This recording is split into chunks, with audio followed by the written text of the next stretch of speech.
આ પ્લાસ્ટિકના ઢાંકણામાંથી છે ને ક્રિએટિવ વસ્તુ બનાવું છું. શું બનાવું છું ને એન્ડ સુધી જોજો એટલે ખ્યાલ આવી જશે. પહેલાં તો મેં છે ને સ્કેચ પેનથી છે ને ડ્રો કરી નાખ્યું છે અને પછી છે ને કટરની મદદથી છે ને એને કટ કરી નાખ્યું છે. તમે તમારો મનપસંદ શેપ આપી શકો છો. મને છે ને આવો હેર બોવાળો શેપ જતો હતો એટલે મેં એ શેપ આપ્યો છે. પછી વચ્ચે છે ને થોડુંક આમ ચમક લાગે ને એટલા માટે છે ને મેં વચ્ચે પહેલાં કાચ ચોંટાડી દીધો છે અને પછી છે ને મારે વચ્ચે થોડુંક કલરફુલ રાખવું હતું એટલે મેં છે ને આવા કલરના છે ને મોતી લીધા છે અને એને છે ને દોરામાં પોરવી અને એક નાની એવી રિંગ બનાવી લીધી છે અને પછી ગમની મદદથી છે ને એને ચોંટાડી દીધી છે ને આવી છે ને મેં 2 રિંગ બનાવી હતી અને બે છે ને એવી રીતના ગમની મદદથી લગાવી દીધી હતી. અને પછી છે ને હવે મારે છે ને આજુબાજુ છે ને થોડુંક આમ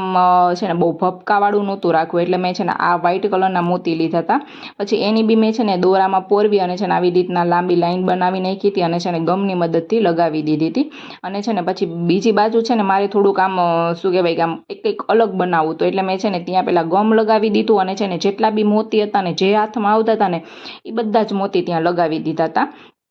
પછી આ બાજુમાં બી એવી જ રીતના કરતી જતી હતી, ગમ લગાવતી જતી હતી અને છે ને મને જે મોતી ગમતા હતા ને જેવી રીતના મારી ક્રિએટિવિટી મારા મગજમાં આવતી જતી હતી, જેવા અલગ અલગ આઈડિયા આવતા હતા એ પ્રમાણે છે ને હું લગાવતી ગઈ હતી. પછી સાઈડમાં છે ને મને પહેલાં શું કહેવાય થોડાક શાઇનવાળું લગાવવું હતું કે ભાઈ આ બધું થોડુંક આમ ઓફ વ્હાઇટ જેવું થઈ જતું હતું, કંઈ થોડુંક આમ વધારે કલરફુલ નહોતું લાગતું એટલે છે ને મેં છે ને વ્હાઇટ કલરનામાં પણ આમ એકદમ ચમકવાળા હોય ને ડાયમંડ, એ ડાયમંડ લીધા અને છે ને એને પેલી બાજુ લગાવી દીધા ગમની મદદથી અને છે ને ભાઈ એટલો મસ્ત એકદમ આમ